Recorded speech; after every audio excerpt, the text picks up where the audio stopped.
assim, trazendo até para nossa realidade política hoje, o Bolsonaro, ele se cria na internet, né? É óbvio que os programas de televisão acabam dando voz para ele, que era um cara até então insignificante, um deputado, enfim,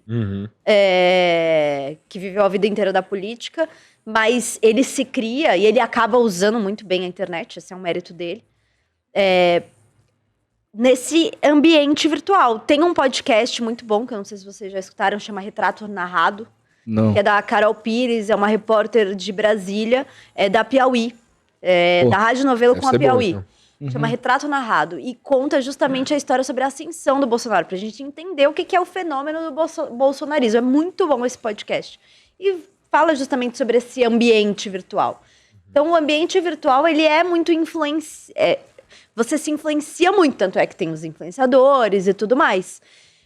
Só que esse é o problema, você pode se influenciar pelo bem e se influenciar pelo mal.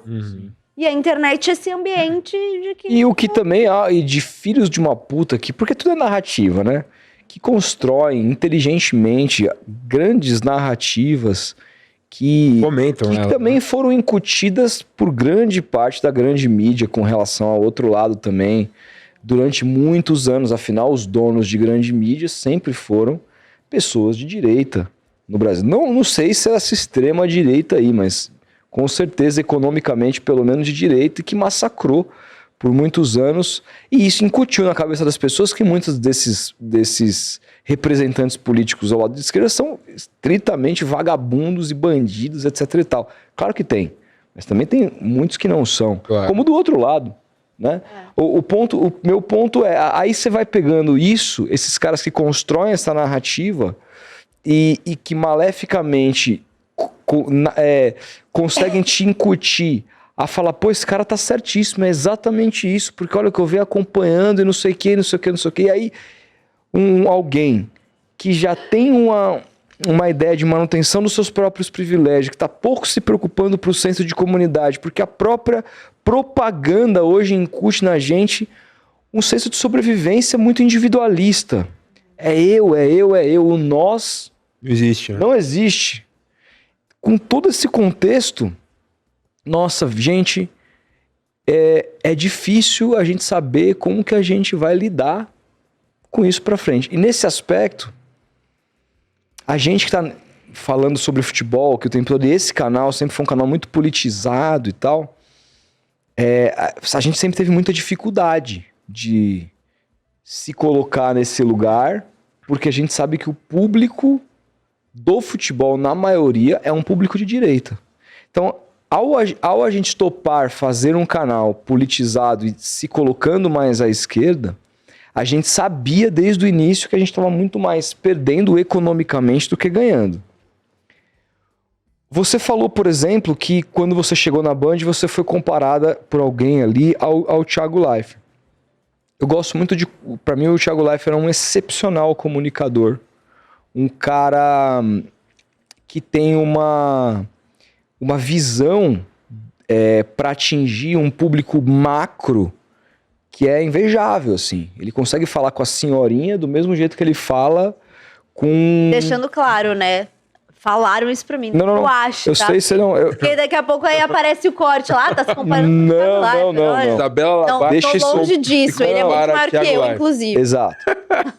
A gente tá falando aqui... Jamais faremos esse corte. Jamais. Daqui não sai. Daqui não vai sair. A não ser que algum canalha pegue a fala e coloque aí no... Mas a questão mas tem uma questão que sempre me incomodou no Thiago, que é essa visão de política não se mistura com futebol e esporte não se misturam. Futebol é que eu não- entretenimento. É entretenimento, que eu não posso me meter nisso, porque... E eu sempre achei que, inclusive, não se manifestar também é um ato político.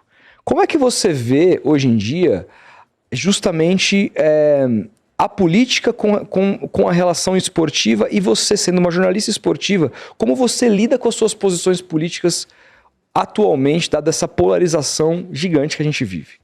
Tudo é político. Tudo é político. A nossa vida é política. Porque a partir do momento que você faz uma escolha de vida, você tá se posicionando de alguma forma. Perfeito. Né? Sim, o nosso meio é difícil, porque o futebol em si, tirando a política, ele já é... Aqui no Brasil, o futebol é muito passional. O futebol é um esporte muito passional, mas por ele ser muito passional, ele lida com a emoção das pessoas. E aí, lidar com a emoção das pessoas é o quê? É gerar euforia, gerar uma sensação de pertencimento ou de incompatibilidade, de raiva.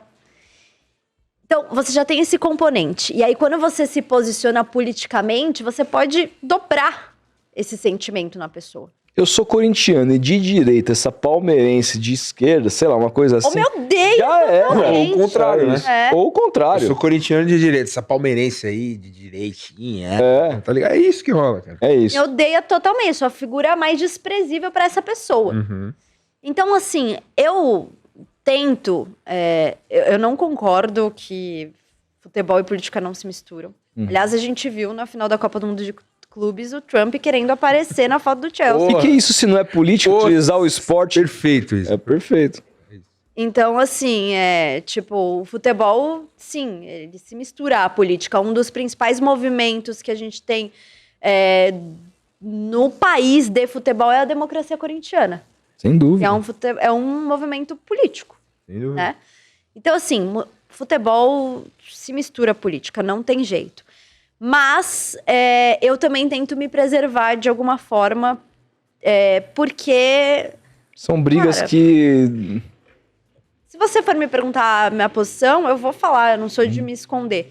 Mas tem algumas brigas que eu prefiro não me esconder de jeito algum. Eu prefiro me manter um pouco à margem dela, porque você tem medo de... Você tem medo da internet, às vezes? Tenho, cara. Você ficou com medo agora da repercussão do Neymar? O cara te fala que você E olha mandou por vários onde, áudios aí. olha por onde anda, você vai aparecer com a boca cheia de formiga, você começa a andar na rua de um jeito diferente. Você começa a... E eu não vou Ficar- é uma vou merda dizer isso. que como mulher eu não tenho medo da internet. Eu já fui perseguida. Também tem. Caralho. Mas isso eu acho que mais pela questão da Band mesmo, que era uma TV aberta. Em 2016, um cara me perseguiu. Tipo, foi até minha casa. Como assim, velho? Me seguindo. Então, assim, eu preciso ponderar, às vezes, o que eu falo, tanto de política quanto de futebol e tal, porque eu também tenho essa preocupação. Vou dizer que não? Eu tenho. Também não é só isso, Nossa, né? É uma merda preocupação, de sociedade, assim, a gente também, vamos falar a verdade, a gente, hoje, o modo do jornalista, como é que a gente vivia antigamente, a profissão jornalista, você tinha poucos e grandes veículos, você trabalhava lá, esses veículos vendiam seus respectivos anúncios e com o dinheiro desses anunciantes pagava o salário da equipe. Male era isso. Hoje, Ainda os é um anunciantes pagam o jornalista diretamente. E se tem uma coisa que comercialmente é ruim para qualquer anunciante, que você seja cancelado ou que você a sua imagem seja tenha alguém razão, muito polarizado. A não ser que você já tenha se colocado como uma figura polarizada e os caras saibam que você é assim e te contratam por isso. Eu não sei você, mas eu tenho contratos que não me permitem me posicionar firmemente Então. politicamente. Nossa, eu não vou perguntar. Eu ia perguntar, não vou perguntar. Então, mas o meu ponto é esse, assim, e aí como é que julga uma coisa dessa, se hoje é a maneira como o jornalista pode se sustentar? Ninguém aqui tá virando milionário. Eu tenho certeza que você deve ganhar muito bem, a gente tá trabalhando para ganhar muito bem, todo mundo quer ganhar bem, viver muito bem. Mas aqui a gente não tá fazendo fortuna de ficar bilionário, longe disso. Então, como é que a gente vai julgar alguém? E outra, trabalhar na internet também, não sei se você concorda com isso. Nos tempos atuais, você tem que meio ser um influenciador também. Você concorda com isso? Claro, você considera uma influenciadora / jornalista ou jornalista que tem um lado influenciador? Minha essência é jornalista. Só que assim, hoje em dia, pra gente trabalhar do jeito que a gente trabalha, a gente precisa usar a ferramenta da internet. Então, não adianta eu dizer que, olha, na internet eu sou só jornalista. Porque, de alguma forma, você tá influenciando as pessoas, né? Quando você fala que, você não renovaria com o Abel Ferreira por causa disso, você tá influenciando a pessoa que tá te assistindo e ela pode ser influenciada pela sua opinião. Então, nós somos também influenciadores. Perfeito. Na verdade, a gente sempre foi. Como comunicador, a gente sempre foi. Você tava falando das grandes mídias, trabalhar em veículos de comunicação, por mais que você esteja passando a informação, você tá também influenciando. A influência sempre existiu. É que hoje ela se profissionalizou por conta da internet. Mas aí quando a gente fala da questão do influencer, é porque também abre-se uma janela que é fora do profissional, que é fazer o story tomando café e passeando com o namorado e o cachorro. Microfone bolinha. É mais esse sentido de também Microfone bolinha. entreter a partir de coisas que não estão necessariamente envolvidas com o seu trabalho. E assim, eu direto recebo dicas, inclusive de pessoas que eu adoro, de que eu deveria fazer mais isso. Eu também, pô. É uma dificuldade que Não a gente consigo, tem. cara. Como é que foi pra você? Eu tenho dificuldade com isso também. Bom dia, gente. Eu até posto, assim, um pouco mais de coisa. Tipo, às vezes eu saí, fui pra um restaurante. Adoro ir pra restaurante, então eu sempre posto algum prato que eu comi. Uhum. Mas, assim, fazer um reality show da minha vida eu não consigo. Cara, eu tenho muitas... Eu nem lembro, na verdade. Então. É, Já exato, acordei, velho. tô tomando com a minha ponta na metade. Já aqui, era e eu pra não mostrei, pôr. entendeu? Então, tipo... Já comi o meu pão. Putz, já foi. Esqueci de postar, velho. É isso. Caralho. Então, tipo, eu É que tenho a nossa dificuldade. geração é outra lógica da coisa.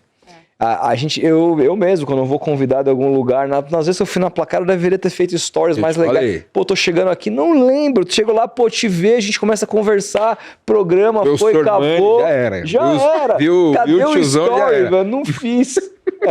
Pô, foda. É porque a gente estudou, pô, na faculdade, eu sempre falo isso aqui no podcast. Cara, eu nunca imaginei, eu tava até falando com o João, nosso produtor aqui na segunda-feira, a gente voltando, eu falei, cara, vou fazer 10 anos de formado, velho.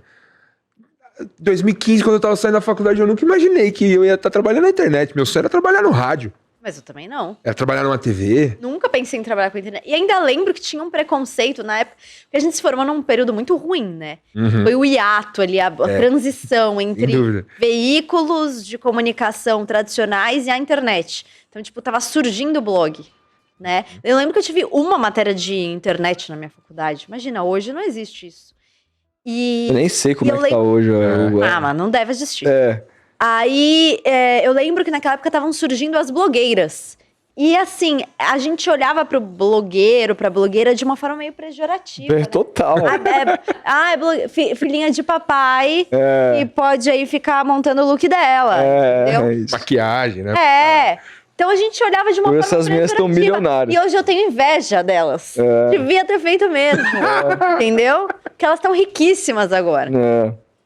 Só que a gente tinha esse julgamento.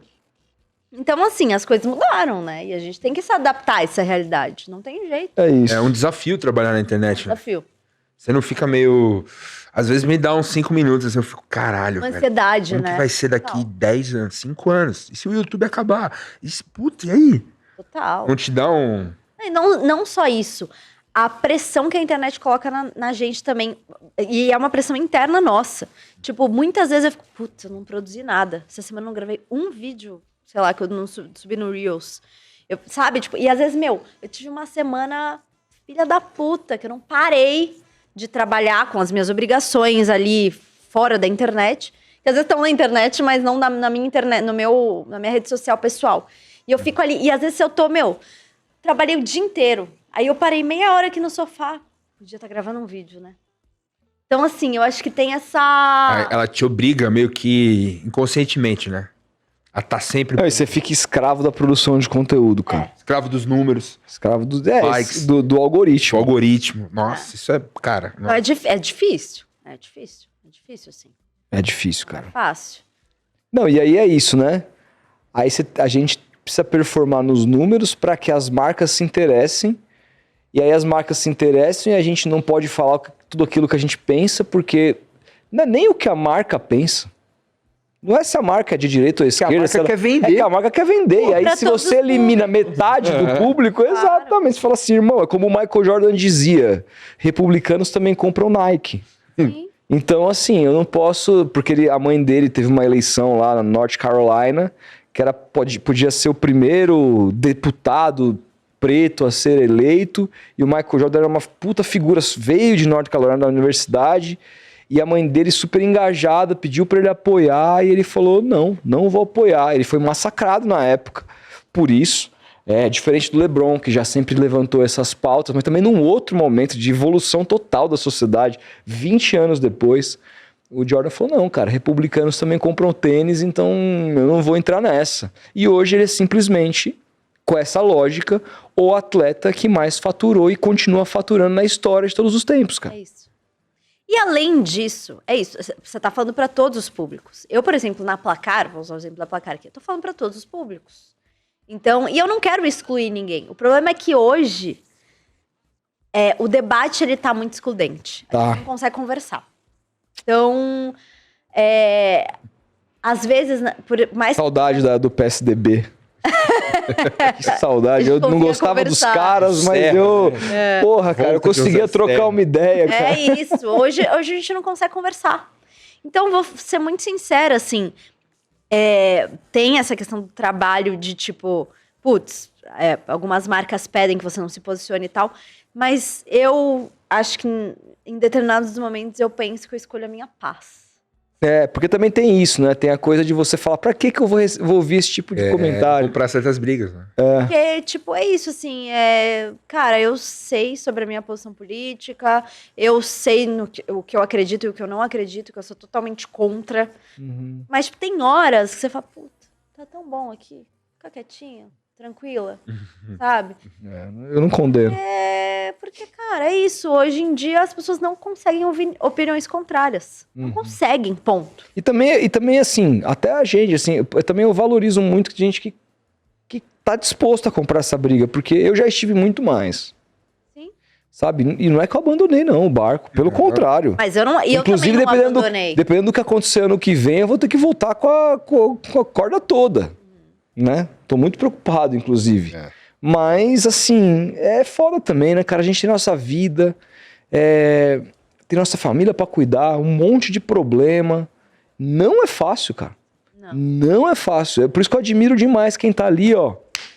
No front, né? No front todo dia. Esses caras têm meu respeito. Sim, sim. Não, porque É difícil. Hoje é isso, tá tudo muito polarizado, as pessoas não conseguem conversar, as pessoas não são tolerantes à opinião contrária. Então é difícil, porque você sabe que dependendo da posição que você for tomar e de quão firme você vai ser, cara, isso vai tirar a tua paz. Vai.